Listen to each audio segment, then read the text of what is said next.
The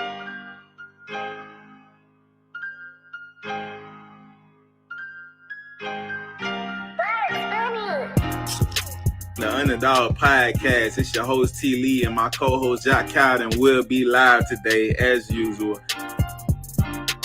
Was pulling up, they acting like they couldn't see me. Now she wanna clean me up like a squeegee. I told her that's on me, baby, like yellow BZ. With the peanut butter tear like a Reese. He's gonna persevere through all the obstacles. Get it done. That's the underdog. They don't forget the underdog when they see me. I hit them with the John Cena, they can't see me. You may overlook this person, but the underdog is the one who's gonna put in the work. It's over, you know? Because you have to lose to win. Whether you think losing is big event. Out of mind. All I'm saying, just be careful who you idolize. I'm kicking these scriptures just before the fame. Ain't no cap in my words, I go against the grain. So I always believe that, like, I took so many risks to make this thing happen. You know what I mean? I'm always working, bro. Like, I said, I'm energy driven. Underdog can put you on your ass. The underdog can put you on game. The underdog can show you something that you didn't know. Can't go down. All you can do is go up. So are you gonna stay where you at, or you gonna move up? Feel the bangers. Feel the bangers. He said he's nervous. This is his first time doing it. E13, cut her ass off with sick of that, can reread.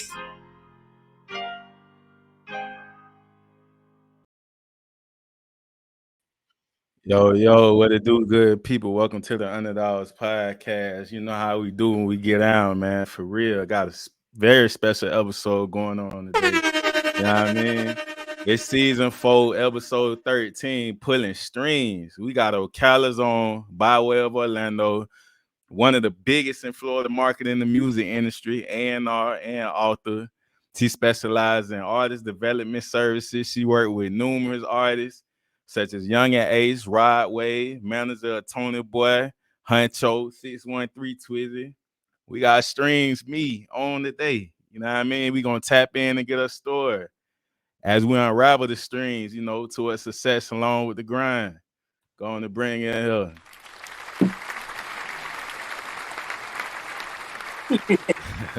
What's going on, Stryngz? How you doing? I'm doing well. Thank you, first of all, so much. That was a bomb-ass introduction. I appreciate it. Again, I am humbly accepting of everything that is, you know, as far as accolades and acknowledgments for me.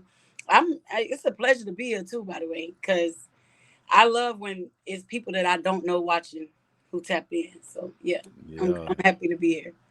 You know how they say it's always somebody watching what's going on. You might not see them, you know what I mean? But yeah, it's definitely, you know, inspiring. And it's an honor to have you on, you know, especially with this amazing story behind you too. You know, definitely gonna get that in. But you know, first off, before we even get into it though, you know, like what has 2022 showed you that helped you prepare for this year? 2022 definitely, you know, it gave me more insight about organization, being prepared for things to not, which I've been dealt with that anyway, like where you got to conform and figure something out because something don't go right this time. You got it. And I don't necessarily have plan B, C, D. It's just like the next thing. So with 2022, there was a lot of, we was on a high with first thing. Shout out to Tony Boy, big ranking for that record. And then all of a sudden it just, you know, reached the ceiling. And me, when I'm going, I like to keep going and going and going. I'm trying to shoot the moon. So it just, you know, it just teaches you how to not have your eggs in one basket. So, which is why I just, you know, just started branching out, which I work with different artists at one time. Only certain artists I manage. Other artists I may give, you know, development skills or one-on-one classes. So it just basically pushed me more into being, I ain't gonna say spread myself thin, but just to be more tapped in with other things so that if this ain't working, then you got this going on. You know what I'm saying? So it's like, it just taught me to always have more things going on because you never know when one thing gonna reach this ceiling. Yeah, I'm all with that. That's how I feel too. I be all into everything, and then sometimes I feel like I be having too much going on. I feel like, you know, you be like, man, should I just put my mind all on this? But then at the same time, then you start feeling like, man, I got more motion over here too. Like, it's just juggling everything. I definitely feel that. So I've been there as well too, where it's like overwhelm and the sensory overload type. Okay, I'm down for a minute. This is just too much right now. But it's just all in how you figure out how to align things and place everything in its perspective, place and order. Yeah, for sure. So, and since we already have through, 2023, how has been treating you, thus far? 2023 has been dope as hell. Like, my son moved out here where I'm at. He's an artist, Honcho. Shout out to Honcho. I've been working with him. Tony Boy just, getting ready to drop a new record. Then I was brought on to I4 Music Group as its first female and black female A&R. I'm one of the, from my understanding, one of the main female A&Rs, African American female A&Rs anyway, in the Central Florida area, based off just what the people say. You know what I mean? So Real. I've been waiting. That was one of the highlights of 2023 thus far is, being given such a title as that, because when you've been doing it so long, you like, damn, okay, when is the next, you know what I'm saying, light bulb gonna go off and let the world see this is what I have to offer. And then it happened in February. Yeah, most definitely. It seemed like everything organically just happening, Just gotta keep doing what you do. And that's the best way for it to be, organically. Mm-hmm. So born in the 305, but raised in Ocala, Florida, coming up there, like, what was it like, from your perspective, coming up in that city? Damn, man, like it was definitely a transition coming from. I was born in Miami, raised there till I was like 10 or 11. Mm-hmm. And Miami is city, palm trees, beaches, different cultures, a melting pot. Ocala is more country, horses, like everybody, you can leave your door unlocked. I remember vividly being about 3-4 years old, walking across the highway, like a two-lane, a 4 whatever highway, going to the store, and then the police brought me back home. It was like, it was a normal vibe, in a sense like that, where you could leave your door unlocked. A village could raise a child without it being no problem. So back then, growing up in that era, and it was more love. It was more love. It was more togetherness. It was more familyness. You had your big mama's house, and all the cousins stayed the night on the weekend at one cousin's house. It was a vibe. It was definitely a vibe. As far as like, just living there, but through the things that I was going through while living there, it was kind of like trying to figure out where I fit in and where I belong. Right. Yeah, it sounded like, it was a process of, figuring out who you are, you feel me? And then when you find yourself, you just took off, Yeah. So when it came to like Miami and Central Florida, like for those who may, never visited, these spots, like what's your go-to spots to either hang out or just, grab something to eat? And the black-owned spots. Seafood lover. Anywhere in Miami that's providing seafood. I like King of Conch, King Crab, Chef Creole, anything that's seafood, or like that's got seafood involved in it. I'm all for the seafood. Like, I set some crabs up. I can eat crab. I just had some last night too. Monday, Tuesday, Wednesday, Thursday, Friday. Crab leg, yeah. Blue, King, Alaskan Snow. Give me some seafood. Yeah, that's what it is. So as we transition to side A, like a cassette tape, in 30 seconds, who is Stryngz as a person, outside of your profession? Like, what type of vibe you bringing in the room when you pop up? Stryngz is definitely a vibe. I'm going to bring positive energy, positive vibes. I want to see everybody happy, everybody laughing. I'm a problem solver even though I shouldn't all the time, but I just I exude that energy that's contagious and infectious through my eyes, my smile, my spirit. Yeah, that's who Stryngz is, as a person. Yeah, that's what every room need. Anything going on, you bring all the positive vibes and energy, you gonna get a lot from it. Like everybody gonna be their best person, Because you got times where you going in the rooms and somebody might be upset, somebody might be feeling away, somebody might not be feeling the room, might not be feeling the vibe. And I'm the type of person, I'm gonna bring it out you. I don't care if you act like, what's up? What's up? Yeah. Good? You need a drink? What's up with you? Where you from? You know what I'm saying? What's your social media? You do music? You're an engineer? Like, I'm gonna get the people to open up and tap into stuff that they not even, you know what I'm saying? Like, really comfortable doing, but that helps to show them sides of them that they didn't know that they had. Yeah. Let's see, we got a comment. Okay, yeah, let's get it. Karma the goddess. Okay. Shout out to her. So the $1 million store, which I say everybody got $1 million store because this right here is real inspirational. So the woman that you are today once went through hell and back, but you persevered through, Yeah. Someone, that didn't know you and would meet you today might not even think that you've been down the rocky road, Yeah. Yes. Let's talk about it. So it was in Miami where Stryngz story began, but she was raised in Ocala. Like, when you was growing up, what was the foundation like for you? Man, growing up was pretty rough for me. I ain't gonna say my story is an isolated type story, especially during the 80s. I was born in 70 something, you know what I'm saying? But like just growing up in Miami, my mom was hit with some certain the type of I guess you would call it cons during that era. I don't want to speak. If you get what I'm saying, you know what I'm saying? Yeah.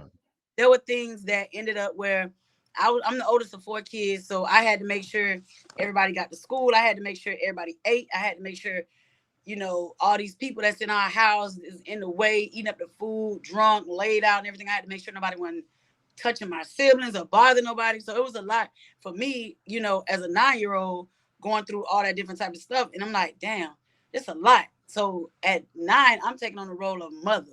So yeah, I'm going to school, but I'm also, some days I'm not going to school because I'm trying to make sure my siblings straight. Or, some days my mama just crashed out and ain't doing what she do. So it's been times, growing up that it was like, damn, this is really my life. You know what I'm saying? And one dreadful day, and I take that back. It kind of saved us. But DCF came in, took us out of the home, placed us in foster care.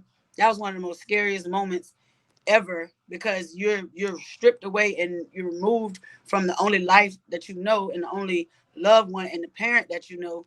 And it's like now you in with all these people, certain kids, certain people from different walks of life, different household, different parents, and you fighting at night or you protecting yourself. It was a lot. So my relatives came in. Shout out to my granddaddy and my aunt. Aunt Brenda, who passed away. My granddaddy's still alive down in Miami, and they just did the best that they could. We bounced around from Ocala to Miami for like 3-4 years to finally, settling in Ocala, and it just all in all, every time it just felt like, damn, we getting rejected again. Damn, we getting rejected again. So it's been nothing but like abandonment. And those are serious issues in our community. And I speak on, the Black community, whether a father is missing, a mother is missing, just different things. That childhood abandonment, it can be embedded inside of a person to where they grow up and they're afraid to, they keep in certain relationships. I'm digressing right now, but they'll stay in certain relationships or they'll stay in certain situations because they're afraid of being abandoned because that's what's happened to them, in their upbringing. So a lot of times we like, oh, why she won't leave him or why you won't leave her or why this? Because it's the abandonment and the rejection that a child or an adult as a child was so used to. I feel that because a I lot go of out things. when you need to break in. Nah, it's all good because what you saying is real. Like, when you were speaking of the foundation you grew up, man, like back then, like it was a village. And it's just like, I got a little taste of it. I was born in 91. So I knew what it was like to be outside and people, it's a village, everybody around the community. But then it got to a point now where it's like, man, what happened to it? You know And, what happened to it? Social media happened to it. Yeah. The disrespect, you know what I'm saying? Like the being afraid to speak up because of what the new era of the new generation, how they react. All of that, played a part in how people are acting right now. Because say something to this child you want to, you might get popped, you might get cursed out. You know what I'm saying? So now it's like, bet. And then parents these days have gotten so caught up in not having time to spend outside of a screen with their children. So they put a iPad, a tablet, your phone in front of a child and let that raise the child. Nah, we gonna get it. We're gonna take breaks. I did one-on-one time with all 4 of my kids at times just to get them one-on-one. Like the shit that didn't happen for me, I vowed to give that to my children. So, and they're respectful. So it's things that got to be, taught, but continuously taught and, enforced when it comes to you going to respect this person. I don't care, whatever the case may be. I got my older boys, they're 25 and 24. They'll call somebody 18, ma'am. You know what I'm saying? But that's because that's how they were taught. Nah, that's real. Cause I like how you said that. People listen up now, cause that's real. You don't want society now. How society, you don't want society to raise your kids. So it's like I instill all the stuff my grandma and Yeah. granddad, growing Yep. up with them and stuff. Like, yeah, it's certain things. Like I know how to carry myself. In a Yep. sense. Like, Yep. so nah, I feel that's really important, because I got, my son and I got a daughter on the way and, all this going on. So I got to be the best influence I can, because it get a little crazy because, like times change and you got to worry about, the outside influence and stuff. So I'm just focused on making them learn themselves early. Like that's the biggest thing, because it's not having a foundation early on or people really, figuring yourself out. You go through a lot of things until you realize like, okay, this is me. Like, you know. You know what one of the key things is having a secure open door relationship with your child too. You know what I'm saying? Like to where your child can come to you and talk to you about things that's bothering them, to where you not go sit down somewhere. Ain't nothing wrong with you. Oh, shut up before I give you something to cry about.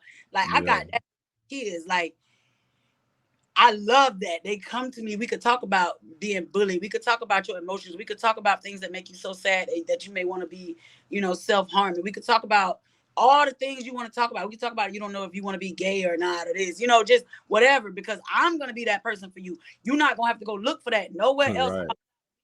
I'm going to be that person that's going to help you figure this out. No, I'm not going to condone everything, but I'm not going to condemn everything. I'm just going to be what I never had for me, for you.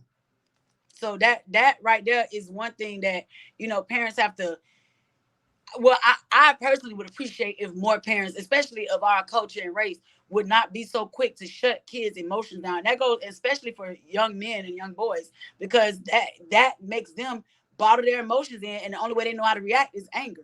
So Yeah. I will go on and on and on and on and on and Yeah, on. nah, you speaking because I'm sitting here thinking like I said, I'm hearing that my inner child, like, yeah, I feel that because going, certain things, mental health and everything, all that's real. So as the grass is green on the other side, but it was a time where it wasn't for you, to go through so much at the starting line. Like it's a must we had this discussion, it's a Right. part of what made us the person we are today, Yeah. So Yes. it was a point in your childhood where you and your siblings were removed from your mother's home when you were Right. just saying with the foster care and stuff. So like how did that like affect your mental though? Like as a child, you would say. I mean, you know what? I really didn't. I'm 45. I'm telling you how old I am. I didn't really. I get emotional. I didn't really tap into it.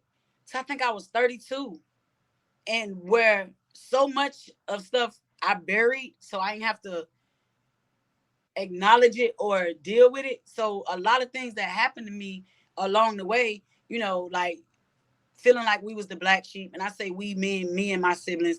Shout out to everybody that played a part in, keeping the four of us together, because we could have been separated and been all over, not knowing, just knowing you got a sibling out there somewhere. But it really played a part because I didn't know my dad.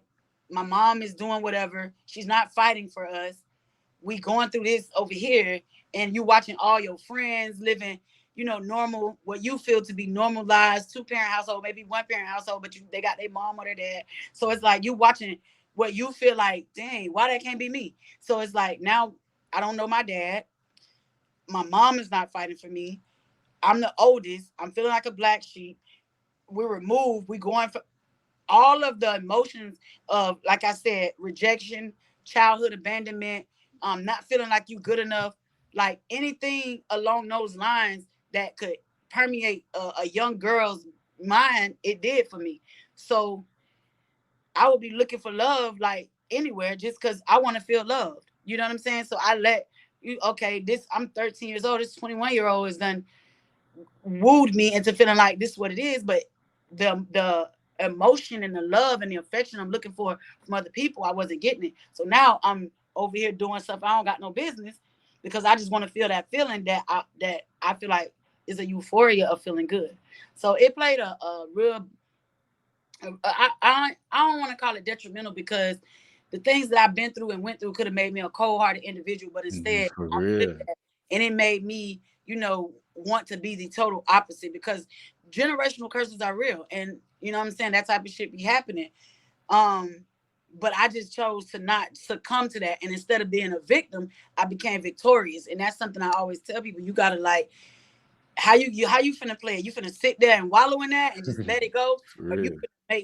make something up out of this and take off. So I ain't gonna say like we're talking about and discussing right now. It's not been peaches and cream, and it's still Yeah. where I wanted to be, but it's not where it was. Hmm. Nah, that's real. So like even today, like, what's the relationship like between you and your moms? Like, Oh man, I love my mama. Like it's like because I had to grow up so early, she called me mom. I'm like the mom. You know what I'm saying? But we good. I love her. And that's another thing with black children. And I just like to tap into that. You can't tell them nothing wrong about their parent. I don't care. Like they love their parent. I loved my daddy even though I didn't know him till I met him when I was 14. But like you can't tell no child no wrong about their parent. And we knew and we was, oh, you gonna be just like your mama. Oh, you dislike your mama. hmm Okay. All of that type of stuff, uh, is bad. yeah. Fast forward, that happened to me. I grew up and ended up in a phase of my life doing the same thing. My kids got taken away. Well, I had to separate them. I had a issue where I was battling things in a dark place. And it was that moment that said, girl, if you don't get your shit together, do you know how hard you went, how much you prayed to say you're not going to be that? Get right. And that's what it took for me is to know I'm not doing my kids like that. Yeah. So like, even with you, battling your own issues and, having the strength to overcome, like that says a lot, about you as a person. So like what advice would you give to those that may be battling they, issues right now too themselves? I'm gonna tell you right now. First and foremost, you have to pray and go to God. But when you go to God, you got to be intentional. You don't just go to God rambling and talking and saying what you think He want to hear. Hmm. God what you want God to know. Like God remove the taste from my tongue. God remove the thought from my head. God remove the feeling from my soul. And be intentional about what it is that you want Him to do. But at the same time, you can't let God alone be working by Himself. So if it's places that you know, if you go to them places, it's gonna trigger you to want to do these type of things. You can't go to them places. Find somewhere else to go. If it's people if you be around, that's gonna trigger you to do it. You gotta remove it because I love you, but I gotta love you from over here. You know what I'm saying? So it's just different things that you have to put in the play, but you can't just sit there and hope and pray and don't do no work as far as trying to overcome. And that's with depression, anxiety, addiction, um, hopelessness, anything. You got to put in the work. Don't sit in no dark room. You got your one day, cry that shit out. Get your one full day of just shutting off the world, crying it out, figuring Yeah. it out, and then get up and get to it. Don't sit in it. That you can't sit in it. Nah, that's real. Cause like, when you mention these things, that mental health is real serious, in our communities. Like, you We don't take know, it serious though. We sit down somewhere. Oh, be quiet. Oh, ain't nothing wrong with you. Boys don't cry. Oh, this, that, and other. Oh, your little fast ass. Oh, you did. It's like all the different things versus tapping in. I'm trying to tell you something. You're not even listening to me. You know why I'm fast, or you know why I'm acting like this? Do you know your sister, baby daddy, cousin have been touching me, or you know what I'm saying? Like, okay, I'm giving you emotions, and it ain't just for girls. Boys are going through this same type of stuff. But they're afraid to talk about it because if I'm a boy and I tell my mama or my daddy that my cousin Jaquan been making me do stuff to him, now the family gonna call me gay. So you got all these different things that kids and people are battling within themselves, and they don't know how to present it because we, and I say we because it's all of us as a culture, we have been conditioned and taught how to not approach certain things. We haven't been taught how to properly, approach them. And that's why we just got so many cases of suicide and depression and homelessness and stuff like that because nobody is teaching a real way to deal and overcome. nah, for real. That's deep. So like, one of the most difficult things, to discuss, like as a man that loves, our black woman and a father as well. Like, I don't condone any harm to women or kids, and you experience like sexual abuse as well. Not to speak on the situation, but for that to happen to you, time doesn't play a role in recovery or when someone grieves, but like you've been able to, like, have you been able to heal over time? And as a woman, that happened, like, too, like, what advice could you give to women, that been through similar situations to be able to not let that keep them in a vulnerable state of mind or play victim? The thing is, the majority of that happened to me as a kid, as a child. And it was hard. Like I said, I suppressed it so much. It's probably stuff that I still haven't brought to the front, you know what I'm saying, to deal with, because you don't want to think about it. You don't want to remember it. Mm-hmm. But one vivid memory I have is my little sister. And this was before we got removed. I'm like, damn, I wake up in the middle of the night, this man standing over with, and he touching. I'm like, yo, as the protector, I'm like, you could just touch me. This is how bad mentally that it has me as a child, and just on some protecting type stuff. And I'm just going with that. And that's not normal. You know what I'm saying? And then growing up, because, okay, you done did this type of stuff, or this type of stuff has been done to you. Excuse me. Now, it don't even phase you. You're like, all right, whatever. Okay, my body is yours, whatever. You know what I'm saying? Like, I can't tell you no, because I haven't been able to tell nobody no all through my life. So me telling you no, you're not going to take that for an answer. You're going to do what you want to do anyway. So it's like, once you regain your strength and your power over your temple, that's yours. Whatever you got to do to fight that shit back and to fight the entire situation. I don't give a damn. You got to lock somebody up. If you got to press charges, if you got to do whatever, but if you got to remove yourself in a certain situation, I had to remove myself from a whole city and move to a whole nother city to get rid of an individual that I was in a relationship with, but I was over it. Like, just all of everything that came with it, physical abuse, emotional, everything. I'm just done. So again, it all boils down to you putting in the work. Like, and I'll never victim shame nobody, but you can't sit and soak in it. Like, talk about it, address it. If you got to write it down, whatever, but don't sit and soak in it, because the more you treat yourself like a victim, the more your brain gonna tell you are. Now, you got to reign supreme over that. You got to be like, oh, I would refuse to become locked in shackles with this situation and letting this person have total dominion and control over me for the rest of my life. You're not gonna do that. Nah, for real, the mind is the most powerful thing, like, from if you can think it to something being tangible, or if you're gonna allow your mind to control you, like, in a negative way. So despite everything you've been through early on, you were still able to achieve a 4-year academic scholarship after high school to UCF, like, where you transitioned to Orlando. So at that time, when you decided to attend UCF for the time that you attended, what was on your mind that you showed interest in to pursue at that time? Or was music already on your mind? Arts. I've always been a lover of the arts. Like, I wrote my first creative mind. I was the anchor woman at my elementary school for the news. I was the only one in first grade that knew how to read the Bible. So I've always been into the arts and theater and stuff like that. So in high school, that's what I was in. Like, I was telling you before, I was a cheerleader. And then I used to do anything to stay away from home, to get away from home. So any extracurricular activities, anything to be away from home. And then I also am super smart. So I would just read all the time. I used to love to read, and I would become the characters in the books, and you know what I'm saying, stuff like that. So art and theater, music, all of that has always been a love of mine. And graduating, shout out to Vanguard High School, best high school in Florida. Shout out to, my drama teacher, Mr. Warford, who really tapped in and taught me the things that I needed to know in regards to just the love of the arts. And so I wanted to go to UCF for theater and journalism. Then I got there, I'm like, this ain't for me. School, not just that. Yeah. Damn, I just did all that time in high school, college, elementary, middle school, and now I get here and nobody's making me go to class. But again, I did get a 4-year academic scholarship. I blew that scholarship, but it was just something I could still, like, right now, it's an accolade I could speak on, and it's an experience that I could talk about.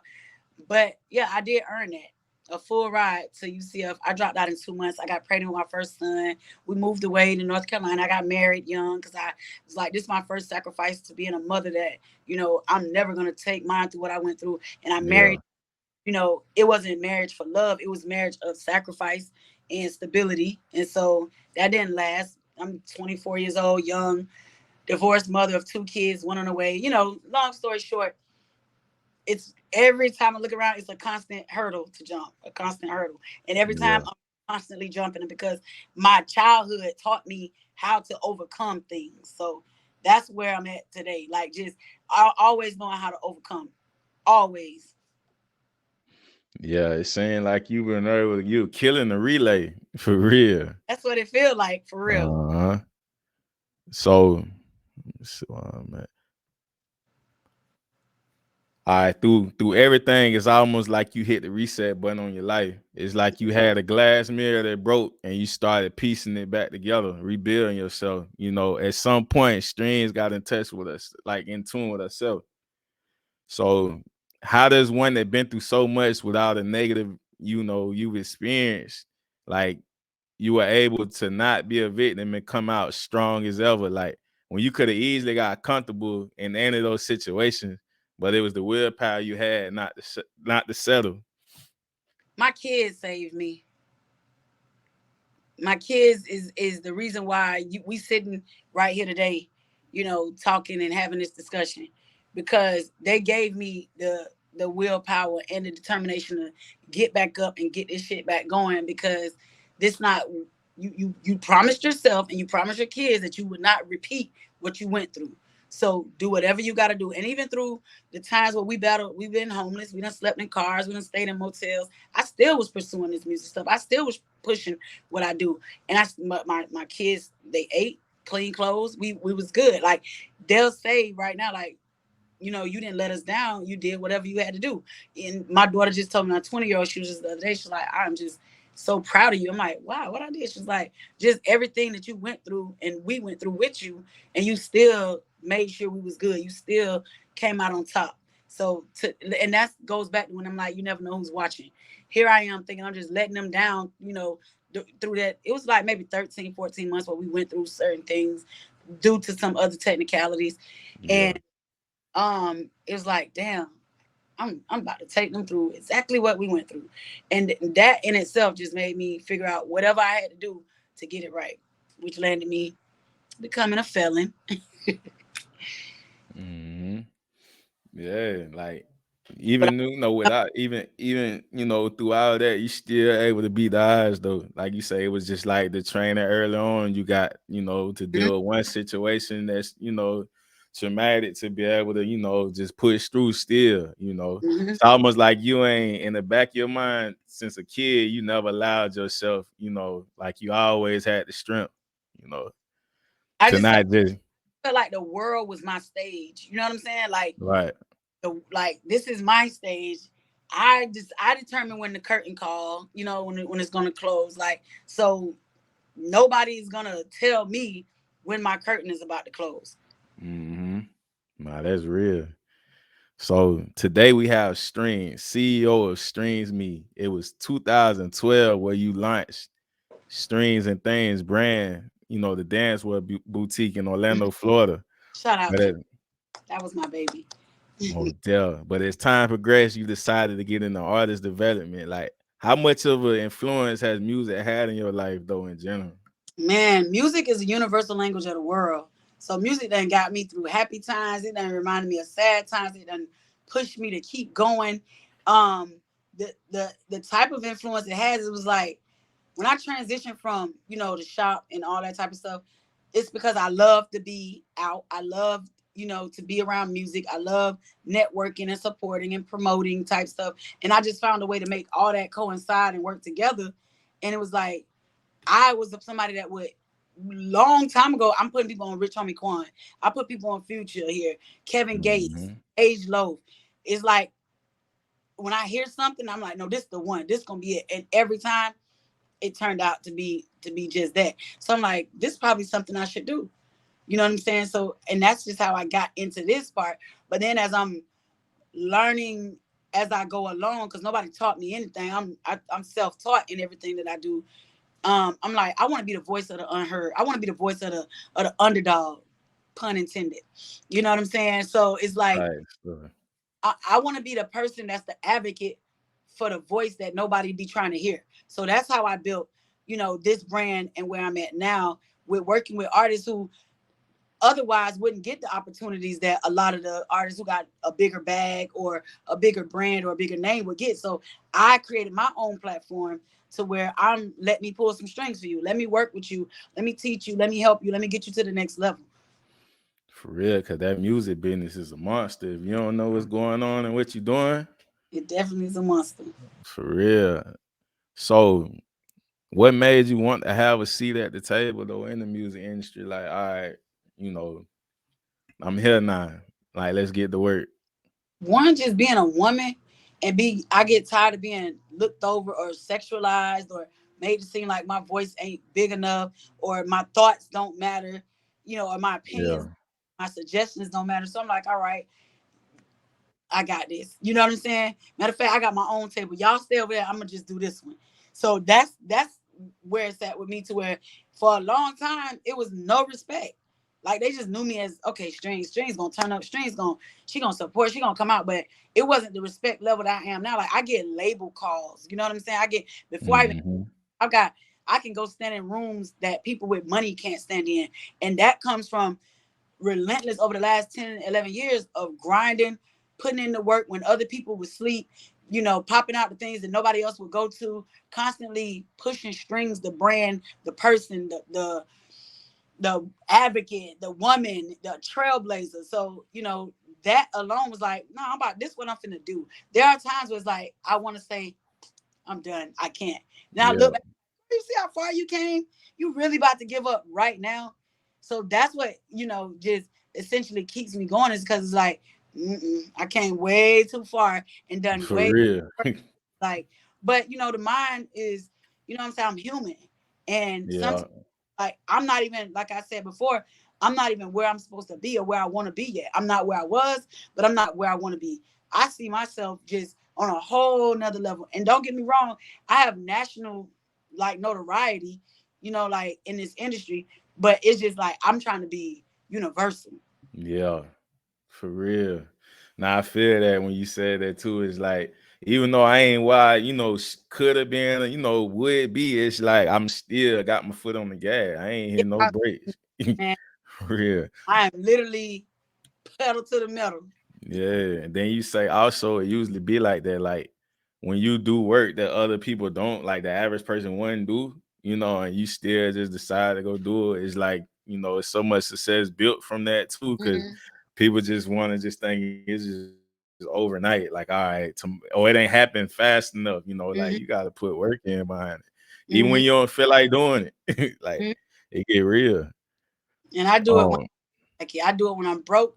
I do it sleepy. I do it tired. I do it not having a babysitter sometimes, which the kids are grown now. I done took them on the road, like, so there's no excuses. So, and that's what I like to tell my clients, artists, or what have you, like, any excuse you could think of won't stand nowhere in my face. Like, I don't see none of that. Because everything you could think of, I've gone through, and I continue to push through to build what you see here today. So you can't give me no excuse. No, for real, because you know how people, like, if somebody was to come in your faces to give you a sad story about something else, I know you probably be like, you ain't seen enough yet. That's exactly what I'm telling them, and I like to use all of my experiences to, damn, shit, she went through it. All right, I'm tripping. Yeah. Like, all right, here I am thinking I got it bad. She had it worse. You know what I'm saying? And she's a female, single parent, broke, then did it, like I said, sleeping in the car, barely eating, making sure the kids eat, like, and I still with Stryngz. I'm still pushing my brand. I'm doing it like nonstop, because it's not for nothing for me to believe in myself, but I got to make others believe in it too. And how I'm going to make others believe in it if I'm not believing in myself? Right. For real. They hear that story and they look at, oh yeah, I got to get with her. She for real. She about business. Let me tighten up. And you're going to get genuineness from me. I ain't just, the money got to be there, but I'm checking money gonna come. Like, I don't have to do too much. I'm word of mouth. People know me. how you found out about me. You know what I'm saying? Like, Yeah. I put in the work and it's word of mouth. So it's like, I ain't here to just be preaching to you or saying, yo, let me work for you. Whoop, whoop. And now when you get over here, you can't reach me. You got to email me 100 times. I'm like, man, I got a whole schedule on my website or that's on Google, 9 to 5. To ask me, do I adhere to that? Folks can get in touch with me at midnight, 1 o'clock, 7, 8, like, because I'm just that tapped in because I know what it's like to be, you know, that person. So I'm accessible to the people that need me. And then I'm not only that, I'm very, very nurturing, which is what got me the Auntie Stryngz, you know, like it's all of that in itself that just helped build my brand without me having to do too much myself. Like everything that's out there and the people and everything that they've received from me is what helped them get, you know, the Stryngz brand out there for me. Yeah, I would say that will make you stand out, you know, with your brand too versus everybody else, all the qualities you just dropped. So, Ben, you have a pass for music. Like, who would you place in your top 5 all time and why? And it could be any genre. See, this is the question I be telling my artists to prepare for, and I just don't have one. But I'm gonna give you an honorable mention type vibe because I love all music, like all artists, all music. So who in the playlist then? Like, who would be in the playlist? Like, you just jump in the car and you just, you know. I had to have a playlist, or I couldn't even drive my car. Type shit. Yeah. Tupac, okay then. Whitney Houston, Wayne, of course. Then I got like, so I don't really have a fifth one, but I got honorable mentions. Rich Homie, because that was an era. Yeah. Future, that was an era. Yo Gotti and the Cocaine Music mixtape series, that era right there. I like Morgan Wallen right now, the country singer, so raw. Make sure y'all tap into him. Like, remember I said it. Yeah. Morgan. Yeah, you're gonna make me go check him out. And it's so crazy because I just like maybe like a month ago was posting this one song I like by him called Cowgirls. I looked this morning, Dirk on that. I made a tweet talking about he want to do a tape with Morgan Wallen. I'm like, well, you can't tell me that I don't know what I'm talking about when it comes to this music stuff. Yeah. You know, those are some artists, but I just love feel good music. I like nostalgic music. I like music that just get me to it. You know what I'm saying? Get me working. I like trap music. I like gospel music. Shout out to Tasha Cobbs. That's my girl too. Oh yeah, my co-host just jumped in. My co-host Sly Jack Cowden. Yeah, welcome to the show. Welcome to the show. yo, my God, came to the party late, man. We here still. Yeah, hey, I'm here, man. I had to hurry up and jump in when I saw you asking her top 5. I was like, let me hurry up and get in here. Yeah. I was telling my daughter, I said, dang, I be telling my artists to be prepared for that, but I'm never prepared for that because I really don't have a top 5. Just like what mood you in pretty much at the moment. That's what it is. Like, it's just a vibe. It's whatever, because I really do listen to Aerosmith, Nirvana. That was game. Like all of that type of stuff. So like I listen to everything. I'm not just somebody who like, oh, I'm gonna be a music consultant, A&R, artist development manager. Nah, I love music. Like I'm tapped in. I got an ear for what is, you know what I'm saying, gonna be what it is. And yeah, those are some people that I really vibe to. Yeah, that's versatile. That's a versatile ill too, because you know, ain't just like, okay, we coming to Stryngz just for the trap music. We coming up just for this. Like, nah, she gonna have an ear for everything. I really do. And I love sitting in on studio sessions. One of my favorite pastimes. I will sit in on your studio session before I go to the club. Yeah. Ask me to pull up to the studio. I'm coming because I have huge creative like ideas to offer artists. You know, sometimes they get in there, they think they're supposed to push a whole bunch of words in one bar. No, take some of that out, or find one powerful adjective to put right there, or different stuff. And it's all about the setup and the structure of your song that will make it even more, you know, receivable. I'll make sure I have you in my next studio session. Straight up. You in Orlando? Yeah. Yeah, bring me. I'm for real. Yeah. Nah, my dog a Man, dope artist too, man. He definitely be doing his yeah, thing. You feel me? We've been tag teaming this music for That's what's up. decade plus. You feel me? But we our own straight up. artists though. We don't. We got good chemistry. I put it that way, but we got our own sound at the same time. That's Um, but yeah, you know, she well known throughout Florida and Central Florida, you know, from the work she put in. So with you being a female in the industry, like, do you feel you have to work twice as hard? Or was it like that in the beginning? But you just said nah, it, it's just like it definitely it smooth definitely sailing. it definitely was more like that in the beginning where I Yeah, had as hard. And like I was saying, like now I don't have to work as hard, but I do. You know what I'm yeah. saying? Like I done got out there and I done solidified myself and my work ethic and what I could bring to the table. Oh, shout out to my first award. Okay then. That's This what's up. Yeah, yeah. The hustler. What the the, this hustler of the year?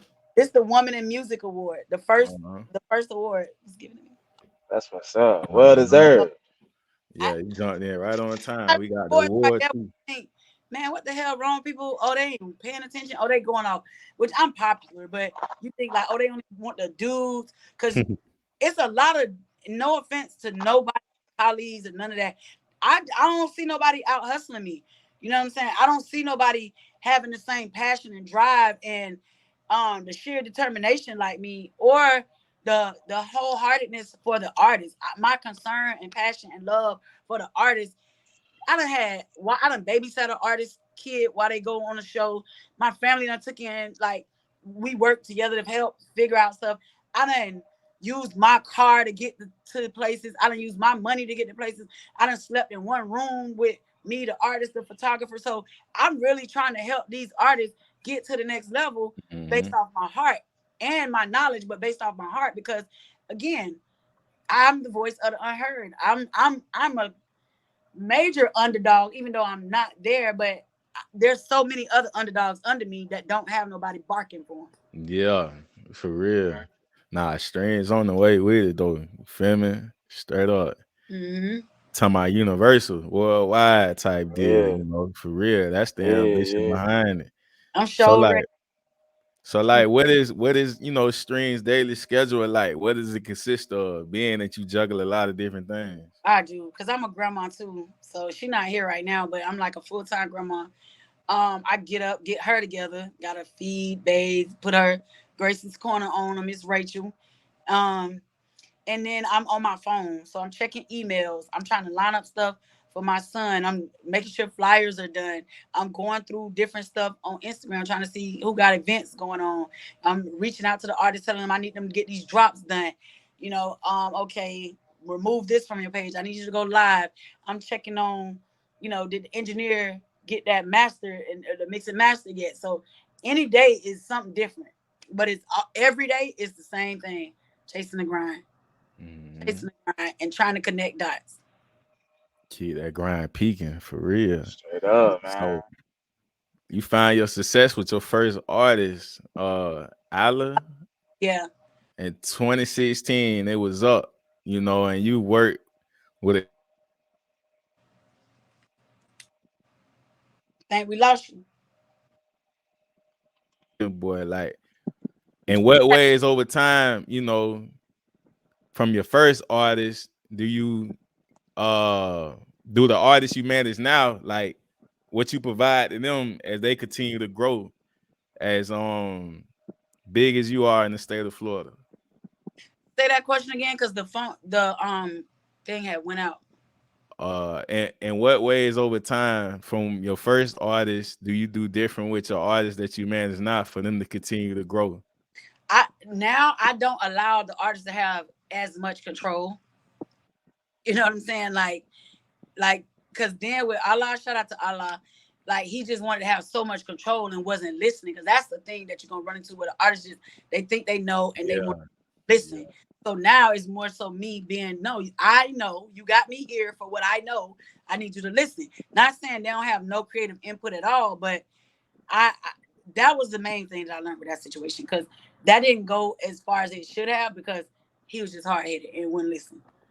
You know what I'm saying? Like a lot changed. Anybody that come across me or work with me, you're gonna notice yourself go from here to here or here. It's all based on you. Cause I'm gonna do Hmm. what I gotta do, but I can't. I'm not the artist. So you gotta do the ingredient that we need for you. And you know what I'm saying? Once we work together, we're gonna see trajectory. But that's the main thing, is making sure the artist listens.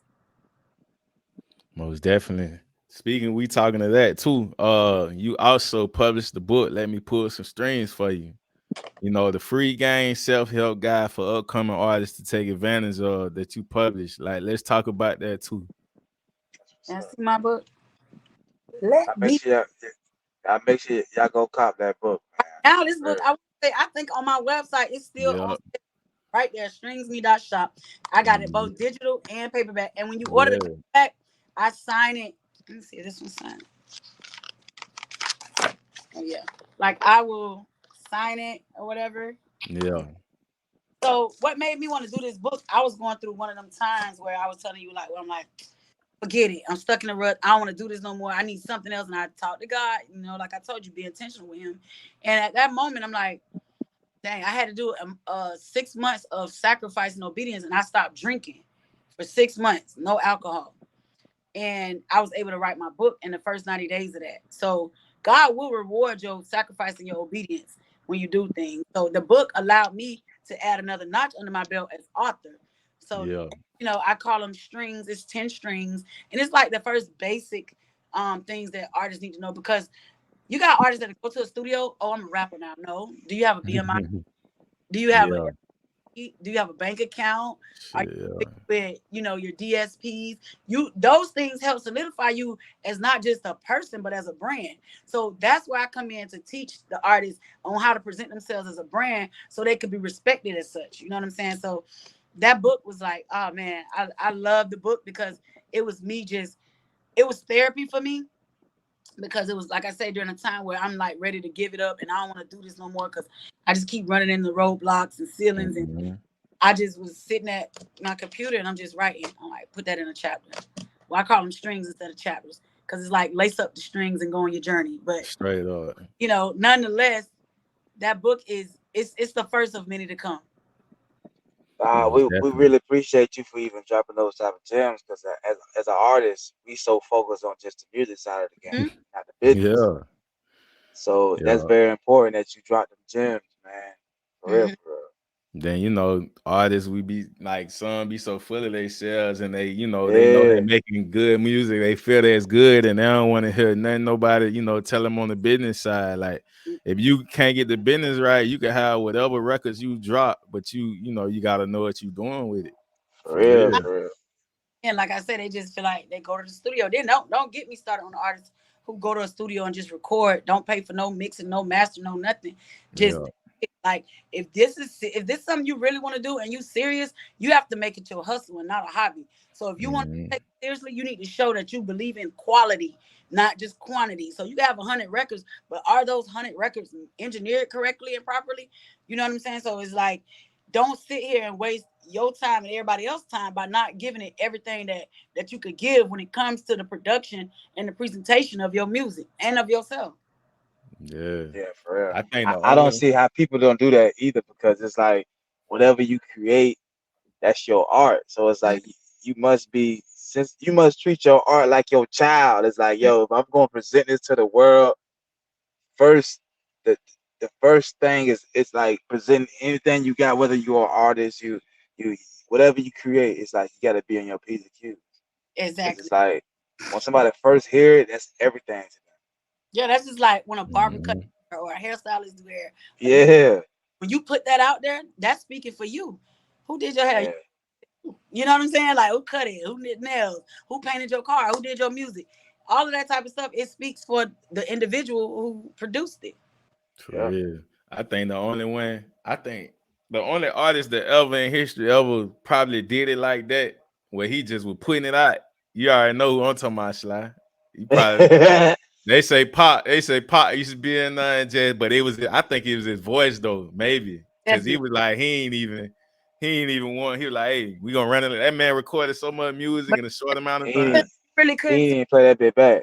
Yeah, he just for real. What he said on the movie, Brendan's Got a Baby, he was like, nah, keep it like that. Like how the original, that sounds powerful though. You got very few people who could do that though. Man, yeah, Right. his boy, his boy was it. So, what are Stryngz principles to success in the music industry? You definitely have to, like I was just saying right now, to piggyback basically what I'm saying. Quality, dedication. Please don't let nobody tell you what you can't do. Like, and when they do, use that shit to fuel your motivation to show them exactly what you can. Like, that's me. That's how I get here to where I am today, is because on those principles of, you're not gonna tell me what I can't do. You're not gonna let me in. I'm gonna just go around you or over you, but I'm gonna get to where I need to get to. So be true to yourself. Don't let nobody change you or conform you. Like, it was this one situation, I ain't gonna speak on the individual, but she too loud. Oh, she too this, she too that. This me. So seeing like that, I mean, they ain't like who you was as a person, basically. Yeah, they didn't like person, but who I am as a person, that was as a child growing up. I done, like I told you, I'm in this. I'm theatrical. I'm you know what I'm saying? Expressive. I was the prom queen, the cheerleader, the homecoming court, you know, the senior class secretary. I'm popular because people resonate with my personality and my spirit. And it's because they get true me. Like, you're gonna get Stryngz probably with a wig cap. You're gonna get Stryngz no lashes. You're gonna get Stryngz who need her nails done. Then you're gonna get Stryngz dolled up. And there's Tiandra, which is my real name, and Stryngz. But to me, they one and the same, because I act the same. It's just that with Stryngz, it's representation of a business. So just stay true to yourself, but like, don't let nobody play with you. For real. Cause you know, you'll have a lot of people try to feed you so much stuff. If it ain't feed me nothing, and like I say, criticism is cool too, cause you gotta have somebody that tell you what was what, you know. It gotta be constructive criticism. Yeah, there you go. Constructive. Constructive. Not constructive. When you delivering constructive criticism, you always want to speak on the positive first. So so they'll listen. But, big facts. So like, what are some of the things you learned about, you know, the industry, being in the game over 10 plus years? Cutthroat as hell. I know that. It's very cutthroat. But again, it goes back to me saying it's all what you make it. Like, you got people who everything because they got a bag. They don't got no hustle to be no artist. They just want what come with it. They want to be able to get in sections, get girls. Same with chicks. Like, they just, people are in the industry for different reasons. Then you got people who really out here, this is what they love, this is their livelihood, this is their passion, so that's what they doing. But you know, the things I learned in it is that you gotta be who you are. Plant yourself. In this industry, plant yourself. Like, don't let nobody move you from where you planted yourself. Oh man, that's real. Like, I planted myself where I'm at, and can't nobody move me. I like how you said that, because as soon as you said that, that's like you still sticking to who you are. You know, no matter what room you put in. That's almost like an artist that might be really talented, you know, that can really rap. But when he actually get to that point of, you know, maybe he get signed or whatever going on, now he got to make this type of music. He got to go against his morals, you know, like. Firm, you know, you might adapt. I mean, like, switches a little bit, like sprinkle. You know, just for the sake of making everybody happy, but don't give nobody full total control over you being you.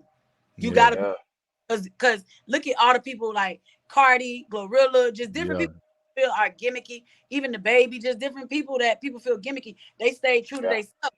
People that people laughed at, thought wouldn't be who they were or wouldn't make it. They making it and steady going because they remain true to themselves. She like Kodak. Kodak gonna give a damn. He reminds you of everybody you probably done, you know, met in the point of life, like for real, from Florida, for real. Real Florida. Right. So, any memorable moments, you know, being a part of the industry you would like to share from your experiences? I got so many too. Yeah, what's your ones you still think about today, either from in the beginning or you know, how you want to break it down? This was 2014. Revolt Music came to Miami. This was when I was homeless, sleeping in the car type shit. But I'm like, I ended up getting a ticket to the Revolt Music conference that Diddy put on, and it was at Fountain Blue. Well, I was in the parking lot next to the Fountain Blue. I'm like, I'm gonna go inside with my bag, go in the bathroom of the hotel, freshen up, whatever. And they, who's gonna know I didn't, you know what I'm saying? Whatever. So I'm by myself. I'm like, I got to get round back to Diddy private party because I need to meet him. Because Diddy, QCP, people like that at certain points were inspirations to me. Like, I just need to be and meet and talk to y'all and get some advice type shit.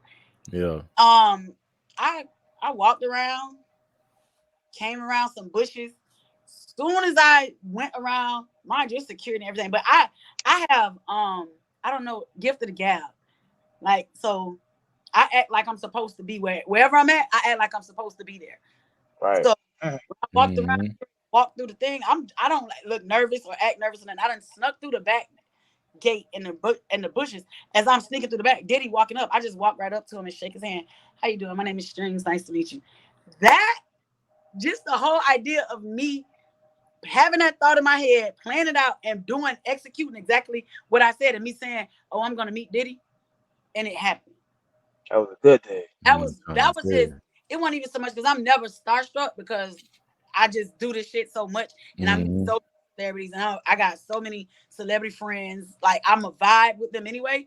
But just my whole thing be the execution for me. I be like, when it come to my head, I'm so hell bent on executing. It happened again, 2018 or 2019, and it was in Atlanta at Revoke, and I was like, dang, I gotta get up there. I get up there. I didn't get a wristband, but shout out to Dora, she gave me hers. It was a skinny wrist. I got it on my wrist.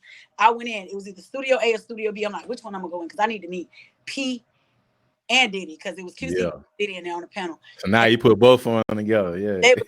So I'm like, I need to see them. So I took Studio B. As soon as I walk in, they was getting ready to walk off.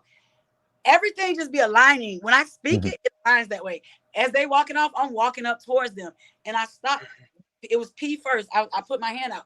He knows me because I work, with Mr. Two Official, his marketing manager. So he knows my face for social media and shit like that. Like, he'll double tap stuff when I DM him. But we had prior to that never had no full conversation type shit. So I was like, hey, let's get this selfie. And that, I'm big on that. Then be another thing I like to do with the celebs, like, because the selfie is a little personal. So then coming up after him, P took it. Then after him, it was Diddy. And as we taking out, I was like, back in 2014, I snuck through the back. As we taking a picture, I'm whispering to reminding him of that was me. But anyway, those are like, and I did it with DJ Khaled in February too. Anyway, I be having like wow meetings, but they be so heartfelt and genuine that I'm never treated like a groupie. It'd be organic, all good. It'd be so organic because I just I literally approach every situation like I'm supposed to be there. So that's how I'm treated. Like, oh, what's up, Stryngz? And like maybe 2 years ago, QCP went on my Instagram and told me happy birthday. So you know what I'm saying? It's like I'm gonna plant the seed everywhere I go. Seeds will be planted because I'll be back to water this. Just sit tight. For real. That's what's up. I got a personal question for you. What makes you be like, hey, I want to manage this artist? It don't work like that. It don't work like that. Like I stopped managing in 2018, 2019, with a situation with Tony Boy. But me and him, we locked in. That's family. So it's kind of like unorthodox, the management title that I have, because I don't use it. It's just people use. I don't like to use it. So I work with my son, and then the A&R position I have with I4 Music Group is how I end up working with Twisty. So it's kind of like people think that, oh, a manager. No, you have to have something to manage. If you don't have anything to manage, you don't need a manager. You need a me. So that's why I create, Stryngz Me, artist development, artist services, to teach you how to do interviews, to go do promo shows, stage presence, crowd control, all the things that will eventually get you booked. You know what I'm saying? So I don't go out. No artist though. I go out and be like, I want to manage you. It comes like it's better being an A&R. I get it. I was about to say, don't know. A&R, but this ain't it. This is not the end all be all for me. Right. Yeah. But I was about to say, when Pearson think of manager, like when the artists don't know the business, they be thinking the managers are supposed to just book them and do all this stuff that they ain't got going on. You gotta have stuff already, for them. What I'm gonna call this promoter and say, what I'm gonna have to show your page look like nobody don't really know what's going on. Horrible graphics, you got horrible photos, you ain't been doing no shows. My thing is I teach off perception. We're gonna get some flyers. We're gonna get these flyers on your page. Because guess what? Somebody going and looking like, oh, that's motion. They moving. They don't know you ain't been booked or they don't know if you got 500, 1,000. They don't know if you got 0. But what they seeing is believing. So they seeing you moving. They seeing you getting shit done. So once you getting that done, and then you get to the point where now your shit all over the place, you need somebody to help manage your business affairs. That's when you call somebody in. And a lot of times it don't even have to be somebody that you got to pay. It could be somebody that's on your team that's really for you. They willing to keep things organized in line. That team is everything, for real. That team is everything. Most definitely. So I also noticed you were at the Infinity Links release party featuring the Rocket RP takeoff. How was it to be a part of that memorable night, as such? Look at my eyes. Make me mess up on. Always getting too deep. Oh, my bad. I feel like I'm doing a good job though, because it's an intimate conversation. You know what I mean? Yeah, it's real, man. The energy that walked on that stage. Yeah. I have a discerning spirit, and I saw it before he died. I saw it happening to him. Right. I only shared that with certain people, but he walked up and he had this hoodie, like his scarf thing over his head. I felt it like, But we vibed out. The vibe was straight. He took my phone. He recorded, a personal video in my phone of them up there and everything. And it wasn't 20-some odd days later, he was gone. And I'm like, wow. And I'm right there in the midst of the Infinity Link thing. Like I'm front row, like, of the vibe. I'm video right there. They got my phone. Like I'm a part of this moment in history that is like one of the last known, vibes that Takeoff did, because that was the album release. And shout out to Infinity. It's a certified non-skipper. You can listen to it straight through. Yeah. Nah, so that boy did that. That's that right there. That's always emotional for me, because I just think back on the moment I saw him and Quavo walk up on the stage, and how like my energy felt when I looked at him, and then what made him just get my phone, you know what I'm saying, of all people. He didn't do that. Right. Could have grabbed anybody else's phone. Yeah, for real. Nobody else's phone, and he just did looking in the phone and did the video, put it on Quavo, put it back, then he turned it and put it on me. Like, I don't know. So it's that's always emotional for me. Yeah. With that even being said though, like, how do you feel about the state of where hip hop is now, as far as the music, and how you feel about these rappers dropping like flies, and getting caught up over these lyrics now? A lot of it, like going back to when we spoke earlier, just have to do with the surroundings, and it's not enough. It's too many yes man and not enough, bro. You tripping? Yeah, real, bro. You know what man. I'm saying? It's too many people who want to be quiet or silent because they're afraid they're not gonna get a check, or they're not gonna be able to be in a video, or they're not gonna be able to go on tour. Versus if you don't say something to save the bread, your ass will not have nothing. Protect the bag at all costs. Keep this person from going on social media. Keep this person from going back to their hood. Keep this person from doing anything that's gonna, ultimately cost them their life or their freedom. And I feel like a lot of that got to do with the surroundings. True enough, everybody got their own mind and gonna make their own decisions. Yeah. But when you got people that you feel are in your circle who are genuinely influencing you or trying to persuade you the other way, you gonna listen. It might not seem like it, but you gonna listen. And you gotta have people that don't care if you mad, don't care if you act the way, nigga, I love you and I care about you. Your mama love you, your kids love you, and you need to love yourself. That's how you gotta approach stuff. Nah, for real. That's deep. That's the surroundings, everything. Like you say, the industry gets so cutthroat, folk are being around people that's only up because of what they doing, Yeah. So they ain't gonna mean really care less about what really go down. So any upcoming events you would like to share or upcoming situations with artists you managing right now? In about 2 hours, I am headed to Women's Expo. I'm about to be awarded with the Nobel Woman Award. Come on, man.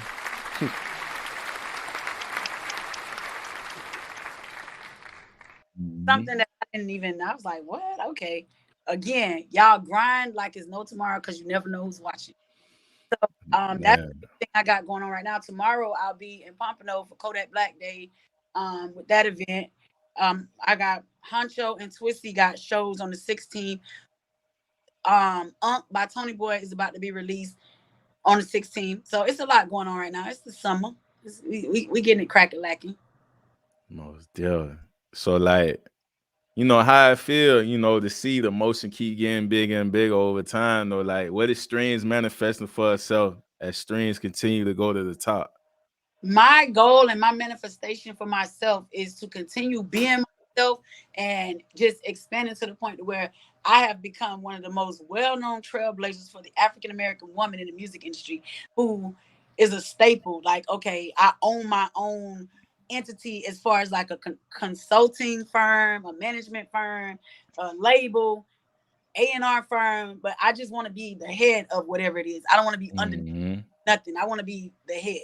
So that's the manifestation for myself that I got to keep being intentional about when I speak about it and take it to God. But that essentially is my end all be all, is being the head of the greater that I see myself being. Gonna be like the you're gonna Oprah be hip there hop too, man. All right, for real spill, you're gonna be there, man. All you gotta do is, keep speaking into existence. Yes. Keep doing what you're doing. You're putting actions to it. Obviously you're putting the work in. So we believe in you. Gotta put in the work. You can't just say it and ask for it. You gotta put in the work too. That part, real. Like it's like, and especially if you love what you're doing, you're gonna keep doing it. Like I say, every day ain't gonna be an upper, but if I done committed to doing this or doing something, I gotta just make it happen. My satisfaction in it comes from just seeing an artist reach another highlight, a milestone in something that they're doing, or seeing somebody like how you reached out to me and felt like I was so deserving to come and have a seat with y'all, or just different stuff. That's my satisfaction in knowing like you're needed. You're needed as a person, an individual, a brand. Your spirit, your energy. You are needed. You are planted where you belong. So go work a 9 to 5. That ain't. I done did that. You know what I'm saying? Like. And I try to explain it to people who be like, what? You just doing it like this and you struggle on a such and such salary or whatever. I'm like, it's my passion. I can't explain that no better than it's just my passion. No, most definitely. And this is what we get satisfied with right here. We doing this for the culture, you feel me? Like we ain't trying to we not the shade room or trying to push no negativity out there on the media outlet, telling women how to be women. We ain't on that. We want this platform to be the one that's uplifting, that promotes some type of unity and information. This was an amazing time. I really appreciate the sit down, for real. Not only about the brand, the music, but just to speak about life experiences and hopefully have a story or stories of trials and triumphs that can inspire somebody else and keep somebody else going who probably felt like their life is just in shambles and they can't get through it or they can't make it. Nah, yes you can. Real spill, man. At the end of the day, this podcast for people that's out there hustling on whatever they're doing. And we just bring people in to tell their story, their background, so you can get inspiration. Get your flowers. Get them flowers at the same time. Somebody that might have went down the road you went down, they like, oh, well, I could see a way of overcoming this. They might be stuck at that position. So this real. So real life things too. You feel me? We ain't just sitting here making up stuff, gossiping out like, nah, we ain't. Nah. So, any shout outs or recognition you would like to give to those who've been in your corner supporting ground up? First off, shout out to God. Because anytime I thought I might not be able to keep going, or anytime I thought that I don't know how this gonna happen, I don't know how the rent gonna get paid because I gotta go do this. I don't know how man shows up every time. in one of the most beautiful fashions ever. So shout out to God, and shout out to him for instilling me the gift that I have to be who I am when it comes to this music industry. Shout out to my children, all 4 of them, my grandbaby. They're the reasons that I feel like I gotta keep going, because it's stuff that I need to have in place for them. I don't care how grown or old they are, and just shout out to every artist, producer, label, videographer, photographer, platform, podcast, anybody along the last 10 years of me doing this, this journey. If whatever part you've played, whether it be a good or a bad one, I appreciate that, because it helped, and it's helping to mold me into who I am today. Nah, that's amazing. You feel me? The whole story, the whole everything. You know what I mean? This is definitely exclusive right here. And the underdogs got it for real. So, before we get you out of here, though, we definitely like I say, we appreciate you. It was an honor to bring you on the platform. Yeah, like we looking forward to the more motion coming. You know what I mean? From Stryngz. Definitely go out there and go out there and cop a book on game, bro. You gotta get these gems for real. $9.99. Yeah. Go get it. Go on and get the signed copy too, for real. Support these Black authors and Black businesses, Black women, all that. For real. Yeah. Shout out to iPhone Music Group too, man. You know what I mean? For real. Boy, Huncho, Twissy. Man, it's like I got a file cabinet full of artists. all y'all in here. But yeah. But yeah, definitely looking for Stryngz to be on the billboards coming everywhere. You know what I mean? So last but not least, what does being an underdog mean to you, or when you hear the word underdog? Underdog is the person that's overlooked because the people are afraid for them to step up and be who they really are. Underdogs are people that the underdog is somebody that is a threat to somebody else because they possess things that person wish they had. The underdog is, the person that refuses to stop or give up just because a top dog, lack of better words, is in the way. So, for me, underdog means heart. An underdog full of fight. You know what I'm saying? An underdog full of push throughs. So that's what an underdog mean to me. Yeah, talk your shit. Yeah. Y'all got it. We might even the next drop. The next intro coming soon. We on season 4 right now. So we gotta get right. Man. But yeah, we appreciate you coming through, Queen. You know what I mean? Have a good time at the award ceremony and getting the flowers you deserve again. Thank you so much. We wish you nothing but a lot of abundance and happy manifestation. Keep your way going, rising to the top. People gonna know who the hell you is. Believe that. They gonna know who Stryngz is. Remind me to come to the studio.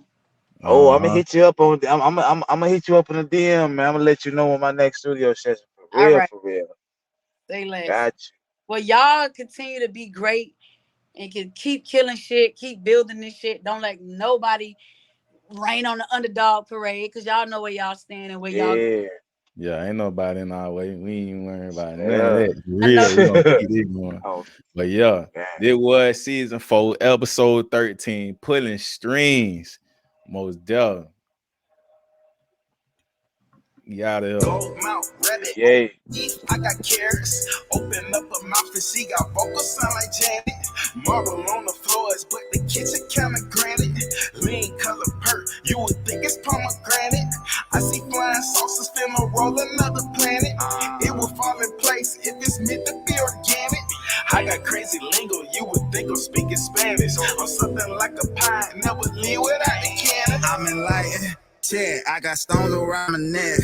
If you pay attention, I teach her how to earn respect. I walk around with a tag like I'm mad at the rail.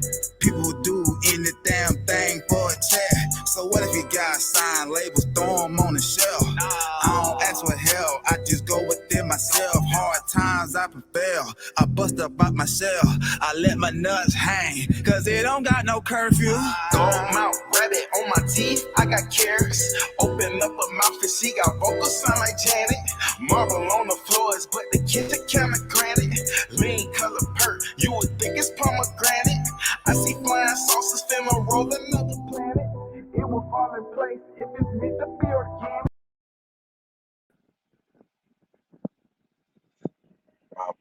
My boy.